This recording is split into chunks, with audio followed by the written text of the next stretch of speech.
Hello, dear listeners. You're about to drop right in to my office and a conversation we were having because we didn't realize we were being recorded before we started the next episode.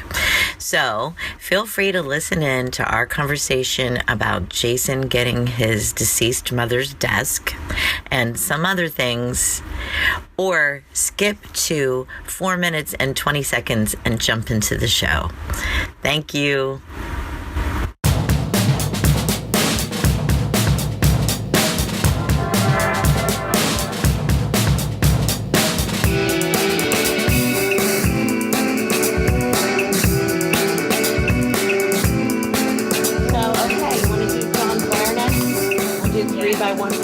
Keep breaking it up.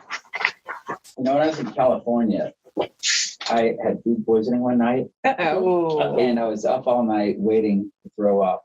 It's a terrible feeling. I heard on NPR this program about old friends getting together playing guitar. That's what my friends and I used to do. Yeah. At that moment, I crawled across the floor and threw up a ton. I never wanted to play guitar with my friends again. I don't think I've done it since. That was 20 That's how metaphors work. Yeah, it was like, so I guess when I wonder, reading that line, I wonder if that had some sort of profound imprinting. Mm-hmm. So when I got my mother's desk, I wanted my mother's writing desk when she died. Yeah. And then my dad was like, well, if you want, you can take anything you want. I'm like, I'm not taking furniture out of the house, like leaving giant holes in your house. But then he and his new wife, renovated. And then I was talking to my little brother and he had the desk. So I had him ship me the desk. Mm-hmm. In shipping me the desk, it's a secretary desk. The key got lost. Mm-hmm. So I had my mother's desk, but I couldn't open it. Wow. Okay, so that's the perfect metaphor, right? Right. But I was at my sister-in-law's and I said, hey, I bet that key might work on that desk. So I got my sister-in-law's key and I used it and it opened the desk and now the desk is open. And wow. And there's no metaphor there, right? Mm-hmm. Like my sister-in-law gave me the key to my mom's desk. Yeah. Like it's not a metaphor. Like I have my mom's desk, but I can't open it as a metaphor. And I want to write something about the stupidness of metaphor. Was there anything in there that was fascinating? Yeah. Yeah. I knew it was in there because it was my mom. I've known this desk my whole life. There could be a secret. Well, we'll talk when we have time to talk. A friend of mine is going through something right now where they found out a big secret about her parents. And she has all the key to a safe that would give her the answer, and she can't go in the safe. But metaphor and need, that seems to be where the truth of it is. It's like your need for meaning, right? Versus like a reader's need for a metaphor explaining something. Well, it's like the stupid thing which seems to so obviously mean something that it doesn't. And then the solution is so clearly vacuous. And then that open it up and you're like, love's for nothing. Like it should just come to... Well, it's or like we were talking about your friends and the diaries, right? Yeah. And the diary Right, like death. Yeah. You're looking for needful. It's meaningful, she needed there to be something important in it. Yeah. Not. So what did you say, John Blair? John Blair. Okay. There's 3 by John Blair. Okay. So, ready when you are, Amber? Yeah, so let's do 3 by John Blair, and if we need more time to fill, we still have John Ali Germain. Yeah, we have a couple. Yeah. I found this recording of these books are made for walking in French. Nice. It's so good. And it translates to "Ces boots sont faits pour marcher." Can you send that to me? Yeah, I would totally send My that to kids you. love this. Oh my god, it's so good. I had a routine to that song when I was about 4 years old. I had a whole dance routine. All right, we're doing that in the backyard. There will be a show. I had white vinyl go-go boots when I was like 4 years old. They zipped up. Look, does that even surprise you? Probably not. No. Kind of who I still am. I'm sad you won't fit into them anymore. Wait, so what did we Which is John Blair? Here's the thing. I didn't say hi. I think we should leave this all in, though. Right, so I really do. I'll top out. Performing these books are made for walking with 6 dancers doing the routine from the original video with Cyndi Lauper and Sandra Bernhard. Oh. I don't know that I want to do But it. isn't it really, it's Sinatra's, Nancy Sinatra. Isn't it the original? Yeah, she did the original. So she's doing it with Cyndi Lauper and a host of dancers in the original outfits doing the dance. And she's on, Nancy Sinatra, who sounds like shit anyway, is on the front of the stage taking pictures of the dancers while Cyndi Lauper sings her lines, and it's like, Nancy, do you want to sing there? Okay, we are definitely keeping this all in the episode. We're finding the link. We're going to put it on the page. Are we recording? Okay, we are already recording. So listeners, you know what you're listening to? You are listening to the Painted Bright Quarterly Slush Pile.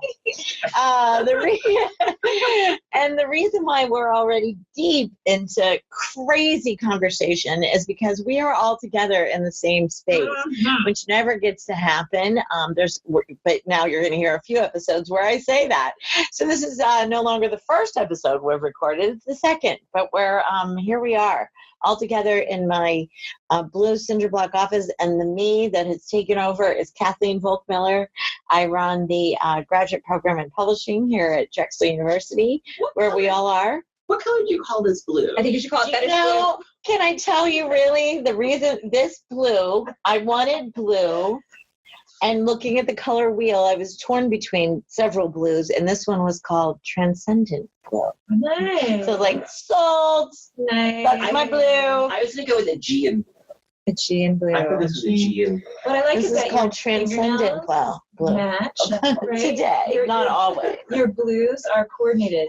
They're very coordinated. Yeah, well, loyal listeners will know that my office is cinder block.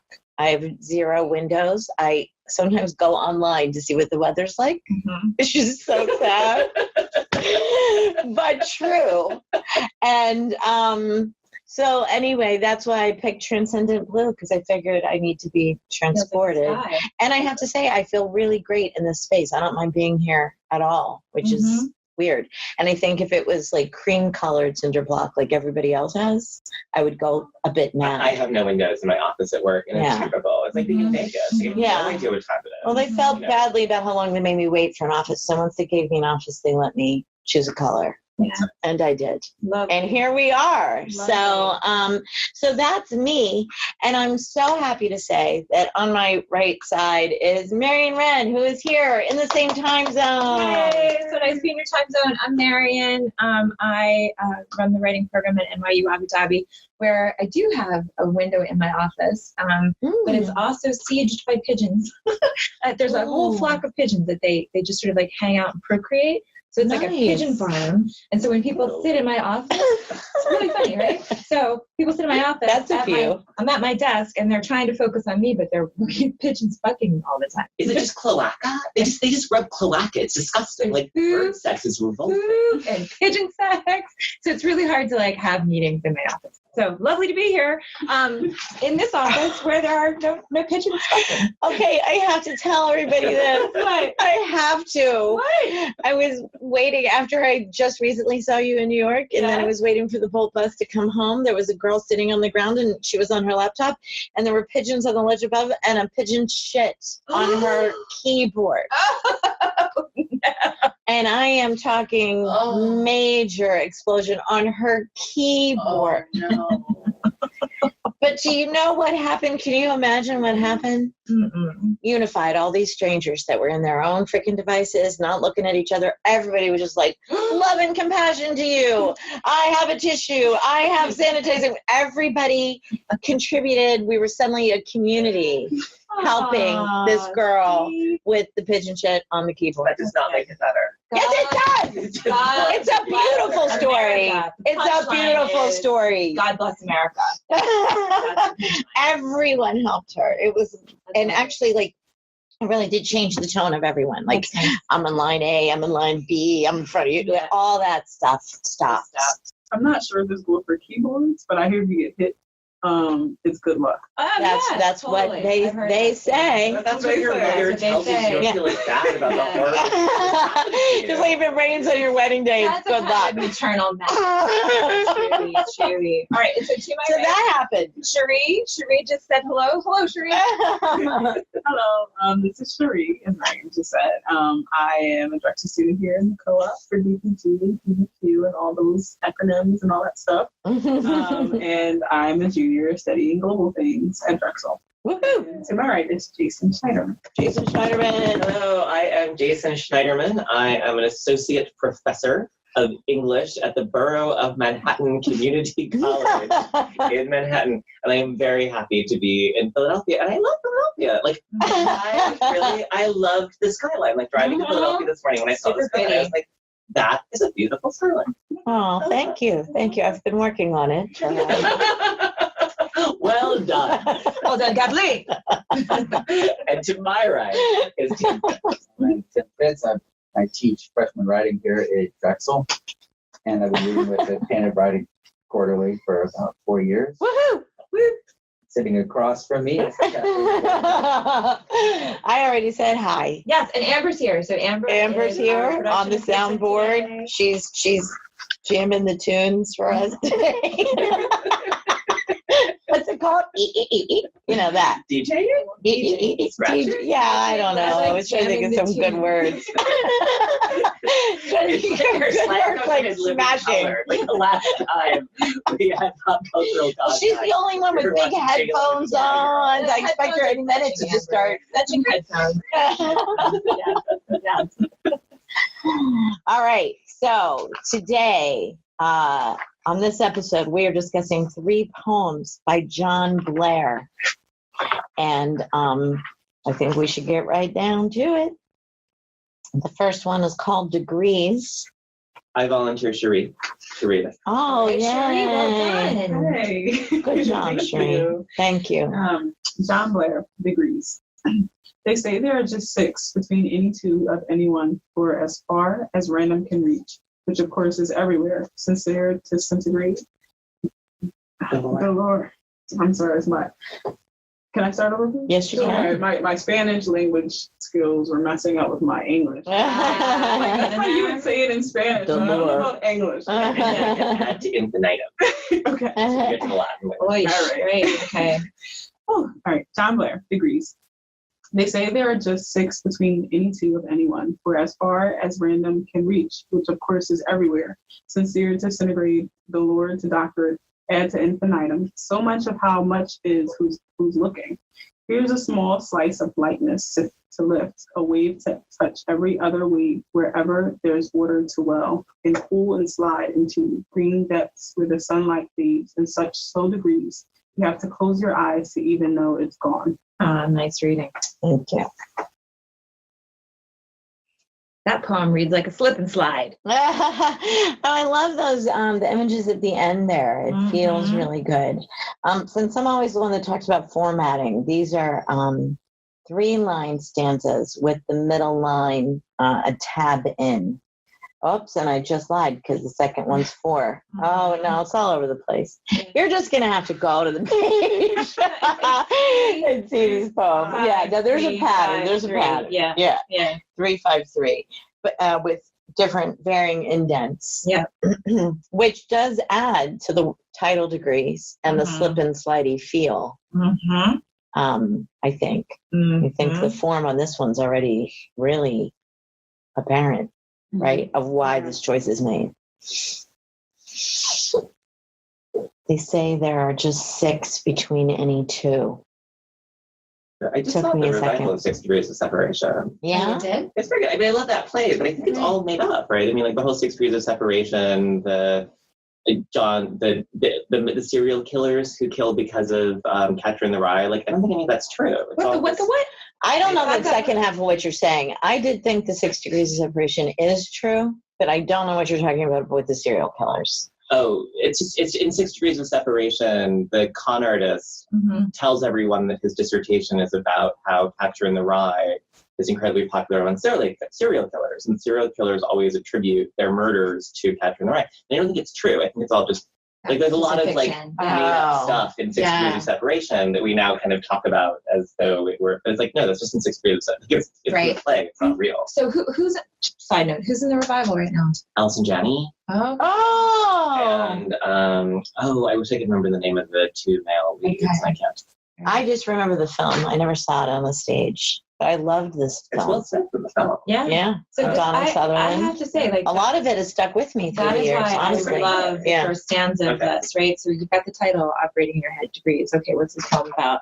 And then they say there are just 6. And right there, your brain goes degrees of separation, right? Like if you have that cultural knowledge, like your brain is doing that work, right?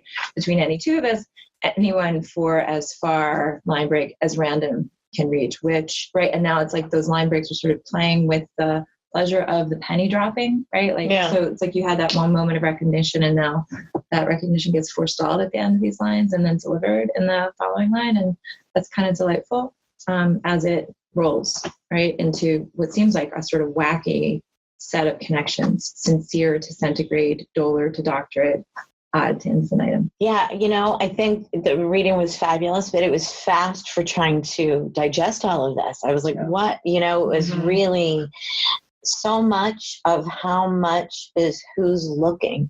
Mm-hmm. What? That's the principle. Right? Like I have to stop and say it again, The Heisenberg slowly. uncertainty principle, right? That's the Heisenberg, isn't it? I think so. You can Yeah. Heisenberg is that you can only know the speed or the location. Right, and then You by can't the know act of both. looking, you're impacting the answer to either, right? Yeah, but I thought the act of looking was like something else. I wouldn't. But say the point is that I was like, Yeah. what? What And I is had to that? go It's- back it's in. fundamentally Right. true that in physics, when the fact that you're looking at observing things changes them. There's no such thing as an impartial observer. Right. In physics, you can't. Just looking changes things. Or as the Right. humanists say, reader response theory, right? Like there's a way in which it just sort of like No, planks it's right not down the same there. as reader response theory. No, I don't, but to speak to what you just said, I just heard a podcast the other day that like 70% of what we perceive we're making up. 70%. Because we're just Okay, loyal listeners, because you we're should see trying. Jason's face right How now. do you get to 70%? 70%. That's not a real number. I think that is a real number. You know how I think they could do these kinds of studies like the same, they have a dude run down a street and grab a purse and then they ask everybody what the dude looked like and everybody has completely different stories. That's what I'm talking about. Is perception so much of how much is who's looking, right? How do you have 70% of the description of a person? Like, how do you quantify That what my would description? I can't quantify Right. it. yes, you totally can. That is- Amber, you're gonna have to cut all this off. No, we're just going to link to that podcast in the show notes and get back to this poem. Degrees. Yeah, Okay. I'll explain it to you Okay. later. I know Okay. exactly how you can do it. But anyway, We will link to it. And We'll then- link to and that then we can podcast. discuss. I like that the poem wears the intellect on its sleeve. I like that the poem is very engaged with contemporary theories of knowing and is also kind of working with the sounds of like sincere to centigrade to lower to doctorate ad to infinitum, right? These are all like sound play. Whereas like most of the poem is kind of informed by theories of knowledge, Right, epistemology. But it does it in this sort of light and witty way. And there's a pun on light because if you look at here's a small slice of lightness to lift a wave to touch, now wave gets repeated. So you've got the sort of like physics of light embedded in the poem. Yeah. And it's lovely and lightly done. and what I really dig too is at the end, so we're doing all these abstract theories and you have to have this other knowledge to fully get this poem, right? And that it ends with something as simple and real and beautiful as a sunset, right? That you now let's bring it to how we all experience it, fades in such slow degrees you have to close your eyes to even know it's gone. Very nice. Bravo. Tim. Well, Sorry. I like all of the things that we're getting to from the poem. When I don't know, the 6 degrees of separation, I just think of like that irritating Facebook thing we get from people we're not really friends with and say like, would you like to join this Oh, I hate that. Facebook activity? And so it's a little unfair to the writer. I'm sure this writer didn't get the idea from that, but from that point, I think, I'm at Facebook and I'm irritated. You know, You project so much. It's okay. Okay. But We all do. It's all perception. I'm not gonna. And that's about 70%. Not everything. I can project it onto the poem, but I'm not going to hold everything against the poem. I try to discern what I should and shouldn't hold against the poem. Right. So. Right. So I like the things.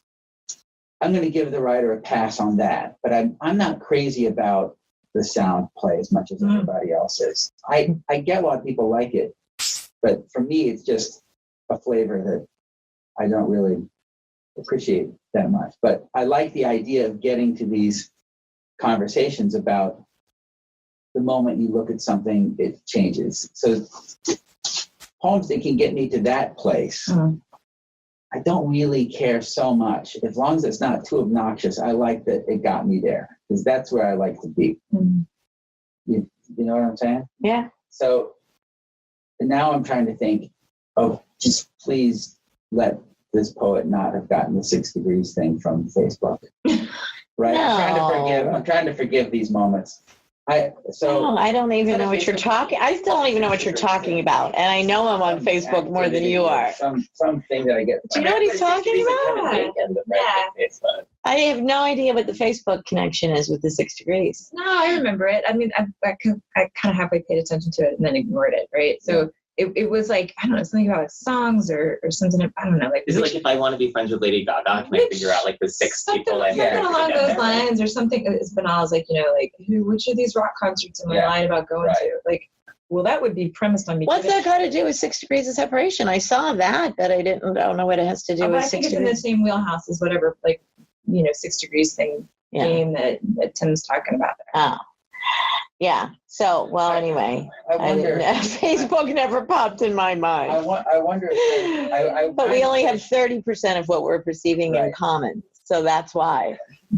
Wait, I gotta ask Jason. All right, Jason, jump in on that, right? I know we're gonna go back to whatever thought. An obsession. It's a contemporary obsession with quantifiable data and trying to put numbers on things which do not deserve. It's easy. Right. Now you're making me answer you. If you have the dude run down the street and grab the bag, this is the most concise way I can think of to say it, and then you interview the 40 people that saw it happen. Those 40 people are going to have 30% of what they say in common and 70% not in common. That's probably one of the ways they began to get that number, that data. Do you follow me?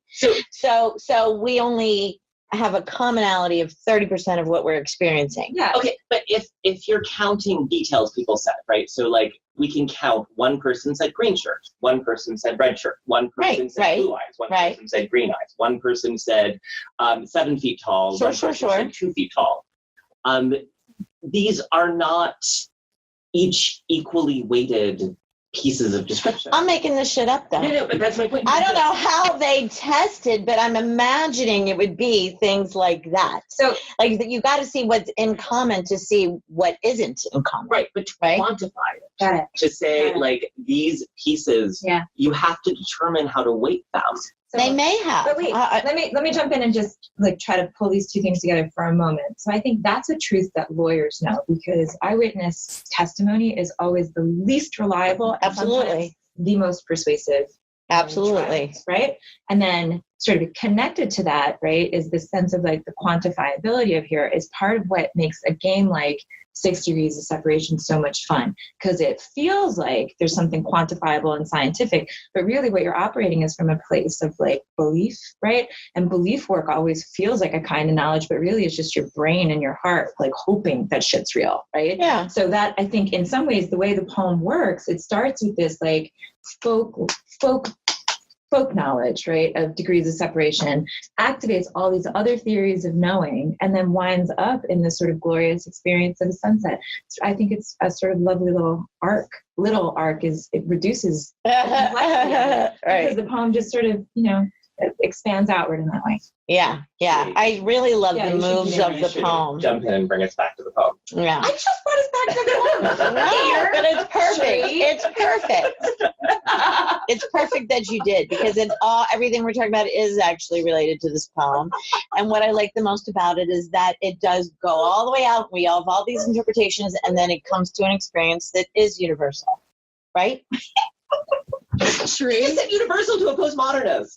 Go ahead, Sheree. Universal. Discuss.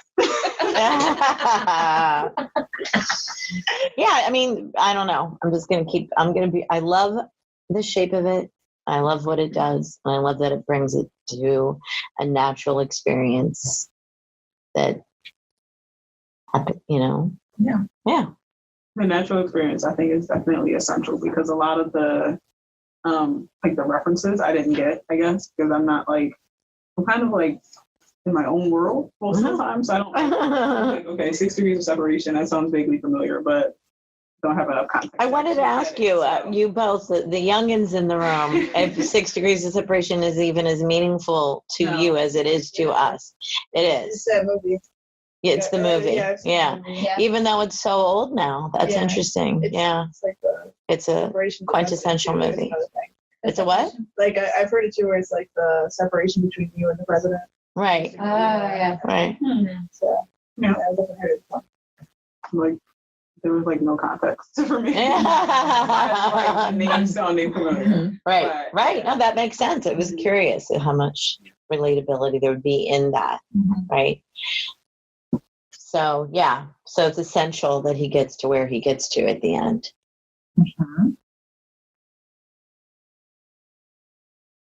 What do you think? Should we vote? You want to talk more? I'm ready to vote personally. Yeah, we've got nods. We've got nods from the sofa. Okay. And loyal listeners, you should see this, right? We've got 3 editors curled up on the sofa with their fists in the air, ready to vote. Yeah, Jason looks a bit more like he's going to punch me. Then he's going to put his thumb up or down. It looks like it's going straight out, don't it? Exactly. We should start doing that. That is how we vote. If you're present, it's with your thumbs, and if you're from afar, it's with like emojis, right? Right, like, right. The little like thumbs up. Oh, that's a really good emoji, right? Yeah. Yeah. Are you ready? All right, on 3. 1, 2, 3. Vote. Oh, it's in. But I think it actually speaks to the poem. I never taught it's in by degrees. Let's just leave it there. But thank you, John Blair. Very happy to have that poem. Thank you. And that's what it's all about, right? Perception is everything. So we could do the math on the vote, but I'm not gonna. 70. No more numbers. Okay, so this is another poem by John Blair, and it also has some interesting formatting to it, and it's called Pink Noise. Anybody want to? Tim's trying. Tim's doing it. Pink noise. It's just white noise with all the higher frequencies polished down like mountains, born to humble or close enough to count sheer as wine stains purpling the skin. If you're sleepless going on, it's supposed to be soothing, so you listen like you are good.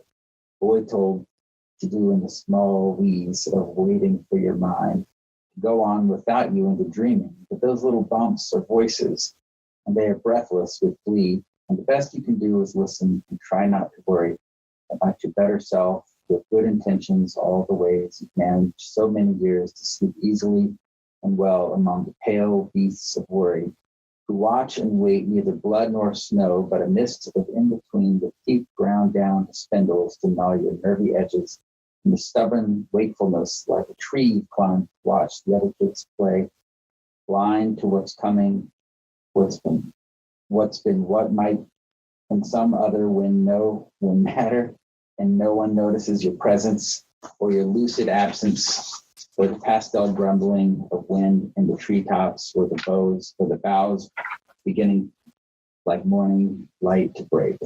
That was tricky. Thank you for that reading. Yeah.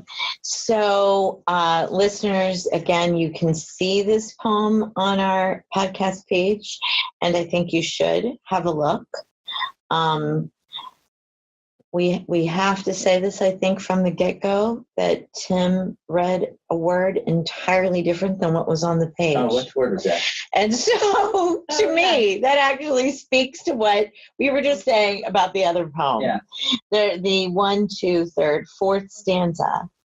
Your good intentions always. Is and they are I'm going to start a little higher in 4, and they are breathless with glee, and the best you can do is listen and try not to argue about your better self, your good intentions, all the ways you've managed so many years to sleep easily. And Tim, instead of argue, you said worry. Oh, really? Which is Fascinating. Because look to the Fascinating. and to sleep easily and well among the pale beasts of worry. Like there's something about like the way you flipped that verb that anticipated the next verb, right? Yeah. That's cool. And try not to argue about your better self. Mm-hmm. I have a hard time with the way the line breaks cut against the syntax. Mm-hmm. I found it actually kind of made the poem like hard to read. Mm-hmm. That even though I know where all of the syntax is, until I get to, there were a couple places like the other kids play blind to what's coming. I guess it just has to be the other kids play blind to what's coming. Mm-hmm. And that line break made it really, I was trying to figure out if it was like a Matea Harvey thing where it's like a swivel where it like works in both pieces of syntax independently. Mm-hmm. But I don't know, a lot of the breaks weren't working for me. They actually made it confusing rather than kind of interesting. I want to jump in and say the experience of the poem called Pink Noise and the fact that it's a sentence long and covers that many stanzas really is like taxing on the listener, but perhaps intentionally so, because it is called this like pink noise, not white noise like pure static, right? But this sort of like in between place where you're kind of able to make sense and kind of not able because of all the distractions that are sort of like pulled into the line of the poem, right? And the or rather the arc of the poem. So isn't pink noise just warmer white noise? Is it? Right? It's got all the higher frequencies. All the higher frequencies. Down like mountains. Warm Do you know, Amber?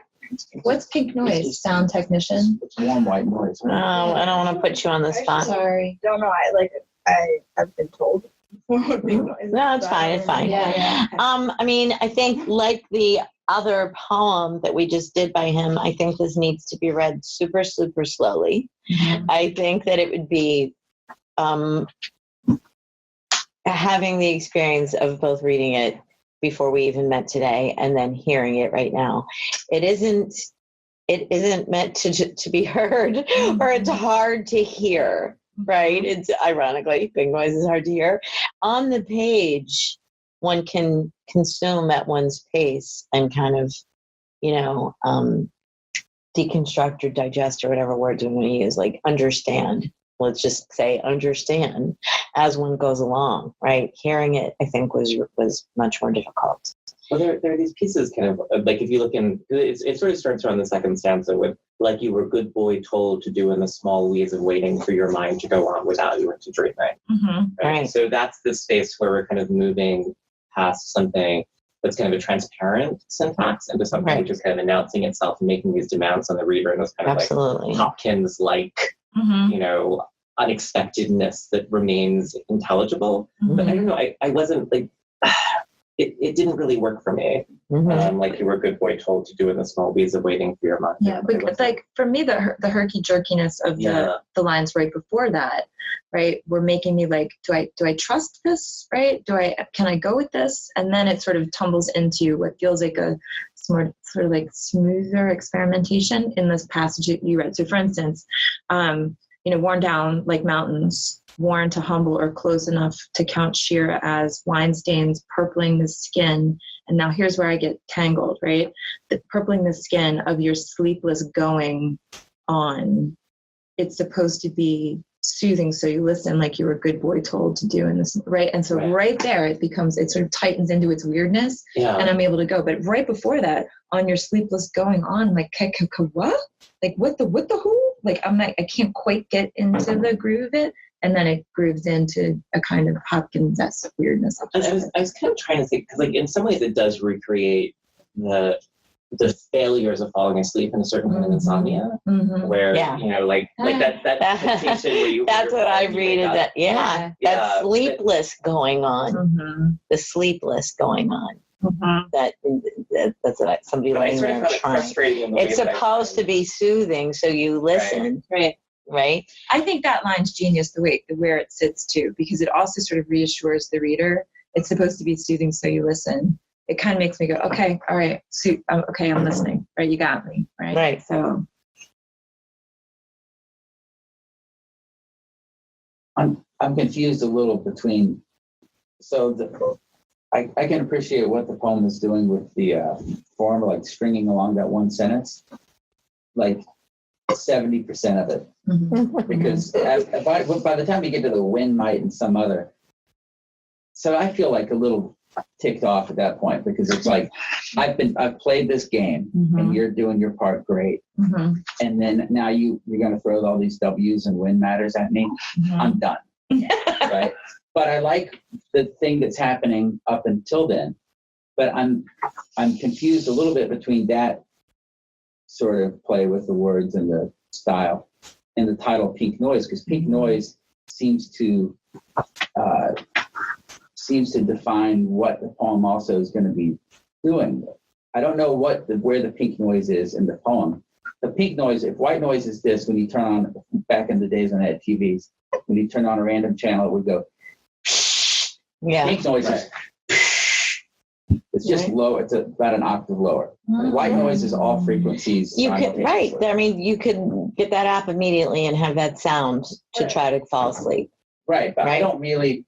But the stringing along that one sentence seems to do something so different than that it. I'm still thinking, where's the pink noise? Where's the pink noise? Oh, I see. I get kind of confused between the title. This is helpful to me, this conversation too, because like the premise seems to be that this person, right, is trying to go to sleep and is insomniac and using pink noise to do so. So it's like a motivated pink noise, like pink noise in the context of someone going to sleep. So that right, like, so that the difference then is like the long sentence is actually performing the falling into sleep, maybe.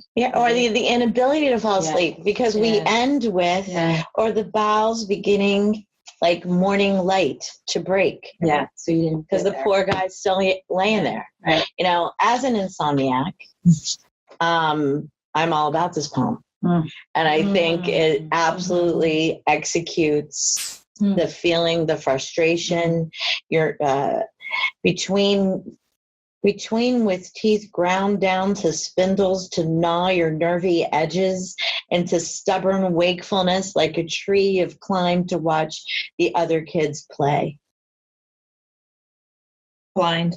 Yeah, that's well, I just wanted to stop there because that's a syntactic unit. Right. Yeah.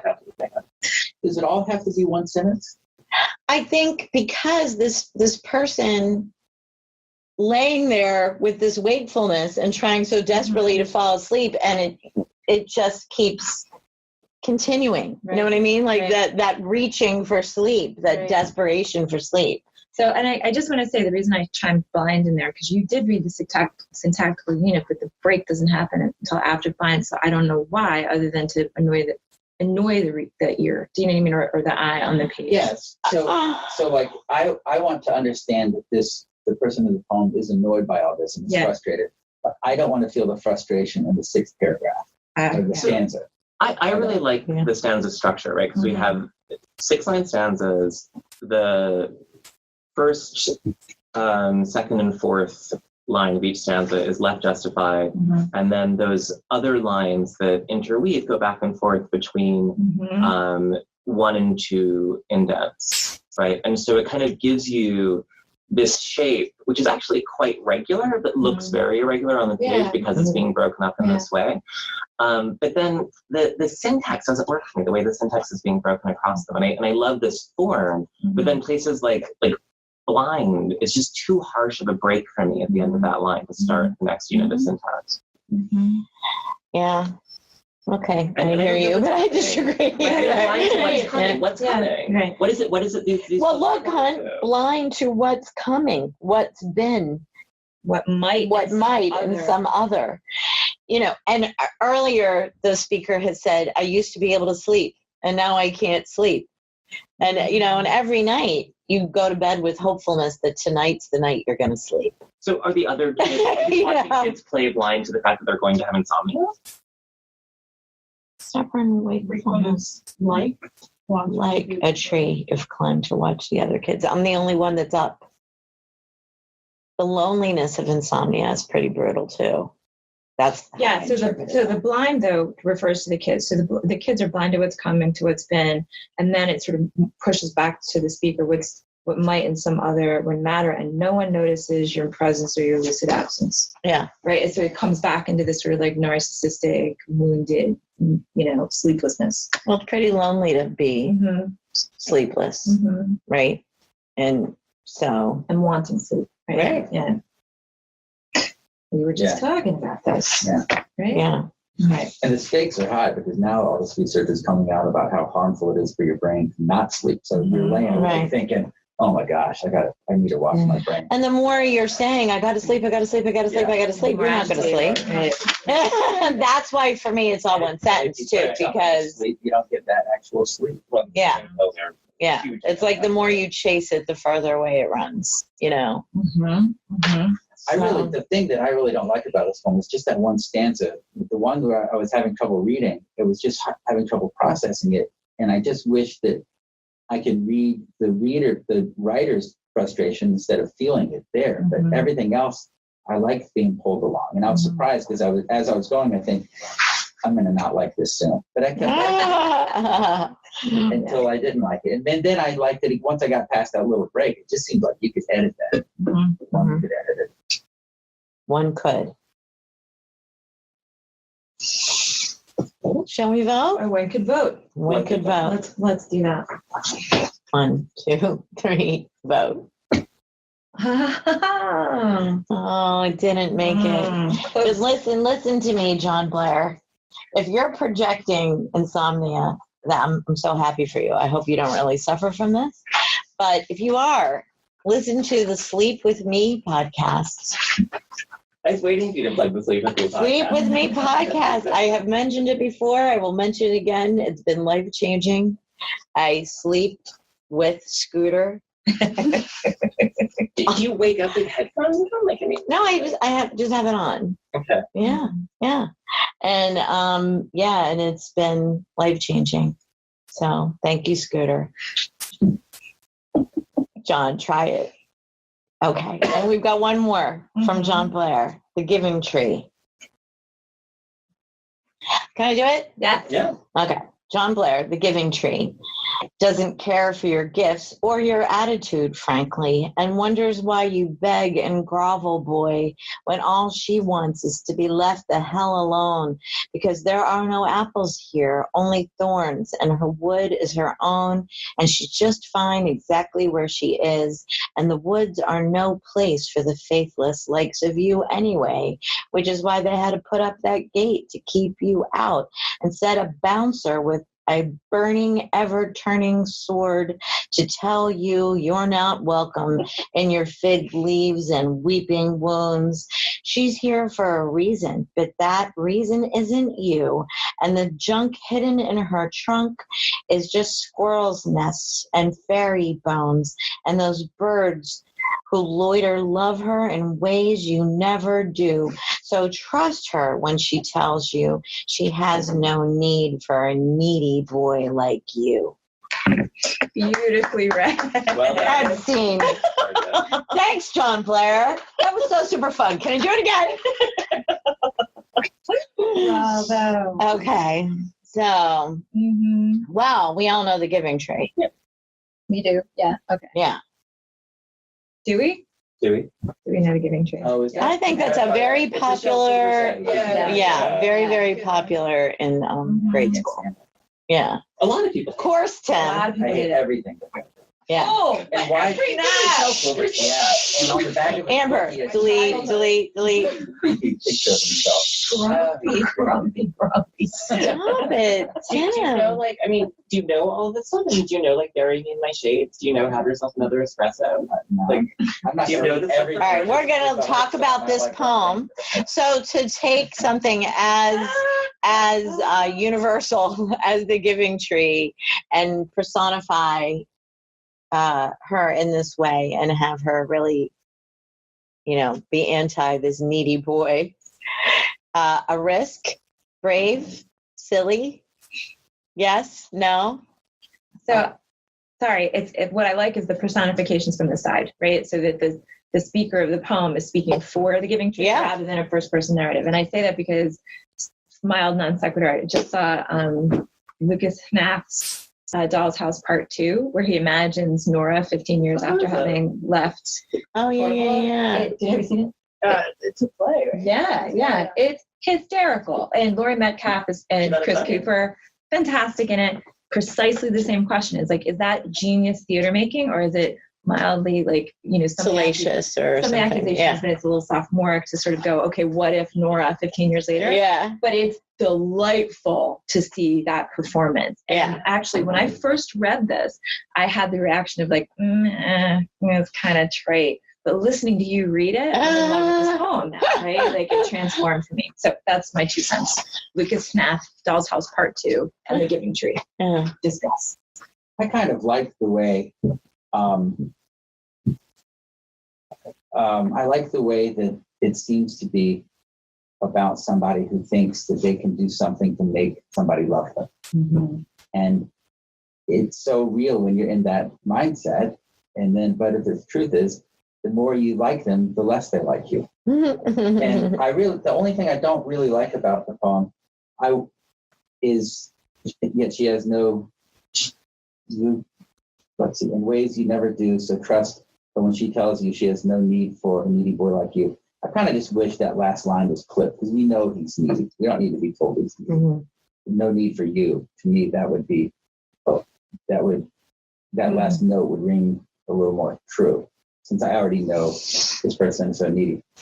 But I like the music of it, right? Yeah. And again, it's only the orality of the poem, right? There's a it's not a deal breaker. Yeah. I mean, for me, what I don't like is that I love it when it moves to other places, when it seems like it's the tree of knowledge, when it seems like it's the Garden of Eden. Mm-hmm. Like I'm really enjoying that meditation on a tree that has given something.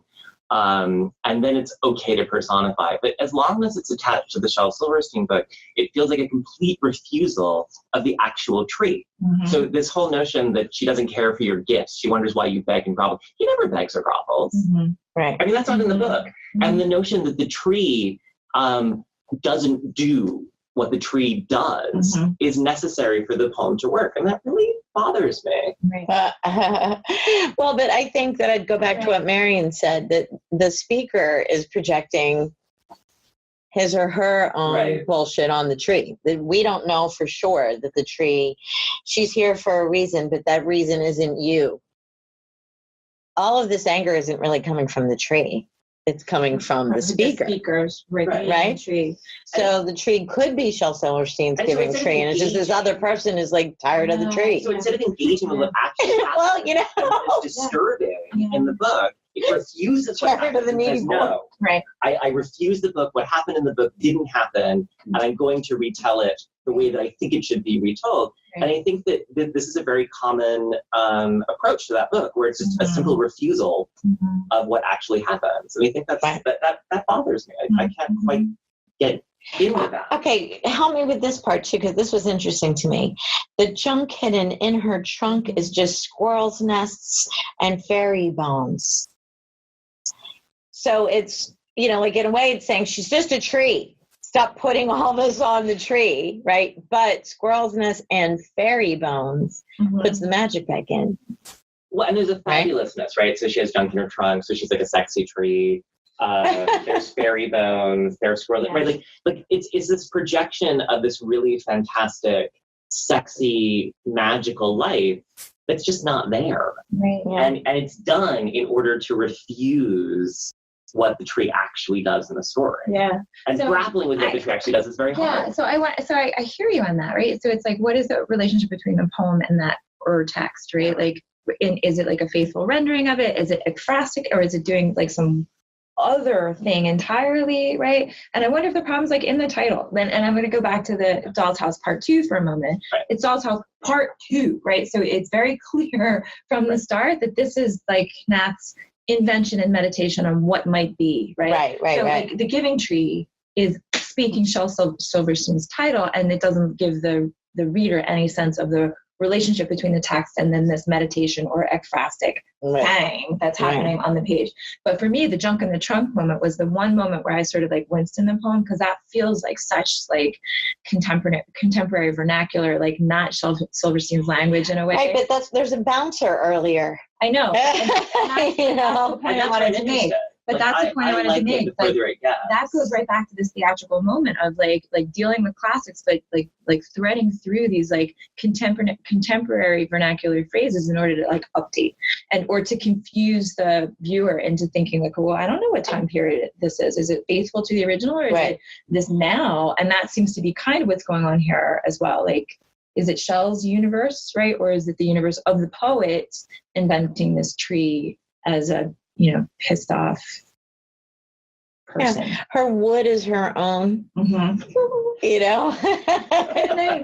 I'm telling you, your reading of it, like I kind of fell head over. Timber. I don't know. I thought it was super bizarre, honestly, because like the way that the original poem is, and the way that it talks about the tree's relationship to the boy, it's like a very like mother. I think this is kind of what you're speaking on. Like it's a mother to child relationship. That's why she gives everything up for him. Right. And then this one kind of sounds like, so you have a friend, and like your friend is in an abusive relationship. That's like how you would see that relationship and how you would speak about it. But like that's not at all what the original was. So it's kind of weird to like twist on it. Yeah. Thanks, Amber. That it does sort of like align with what Jason's saying. It is hard to reconcile it. Is it, but is it a problem with the title? Is that like a quick edit? So could we ask for a title that would make it more clear that this is my Giving Tree, not the Giving Tree? Could this poem just like lose the Giving Tree stuff and just make its own poem? Nah. Well, that goes to that thing. Like we have to already know the needy boy. No, like it's or I don't know. Yeah.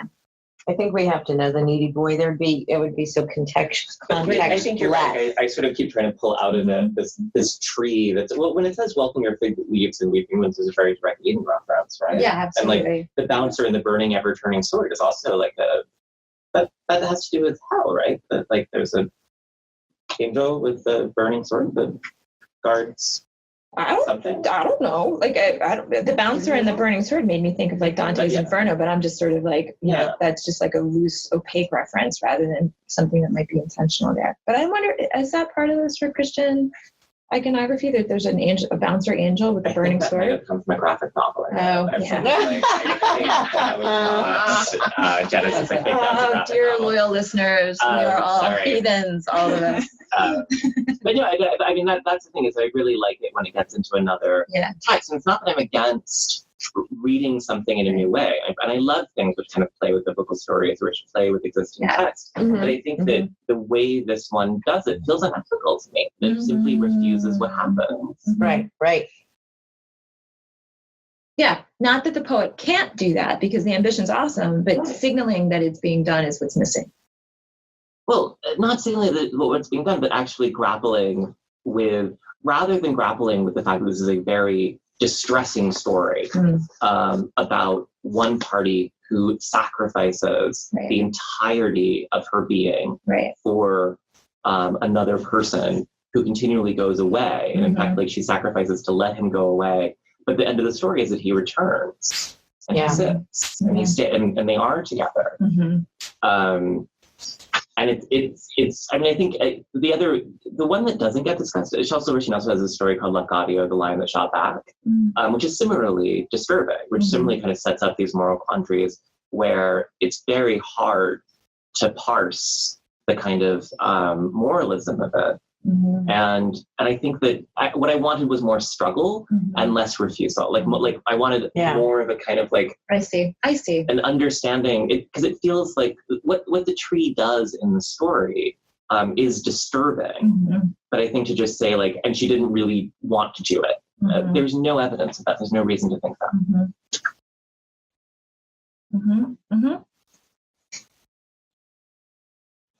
Right, which might be a different poem. Yeah. Right. So, but so if John Blair's project is to focus on this imaginary version of the giving tree refusing, like je refuse, right? Like then that's what this is. But I totally hear you on the sort of elegance and complication of having dealt with the woundedness in the center of that book, right? I hear you. Yeah. Okay. I think we have to vote. Oh, I don't want to.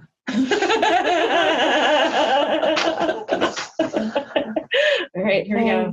Wait, hold on. Before we do, are we voting as is? Are we voting with the title change? What are we doing? Is it just as is, or? I think it's as is. Yeah. Do you have a edit to suggest? The giving tree refuses, or the giving tree says no. Yeah, or something like she said. She wants a clue. She wants a cue. Right.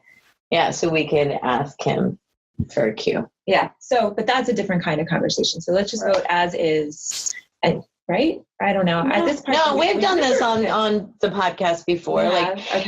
We can actually do 2 rounds, one with a new title, one with one as is. Okay, so let's vote as is first, and then the second round vote would be if necessary. Okay. Right. So as is, 1, 2, 3, vote.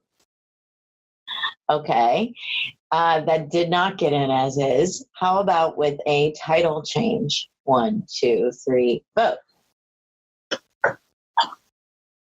And it's still not in. So we got 1 from John Blair. Thank you so much, John. And thanks for the heated conversation. Yes. Inside it among us. So degrees is in from John Blair. Excellent. Thank you so much. I think that is it for this episode. Yeah. So thank you all so much, listeners. Remember, you can continue this conversation, argue with us, agree with us, all of those things on all social media platforms, and share the podcast with others. And most importantly, keep reading. Thank you very much.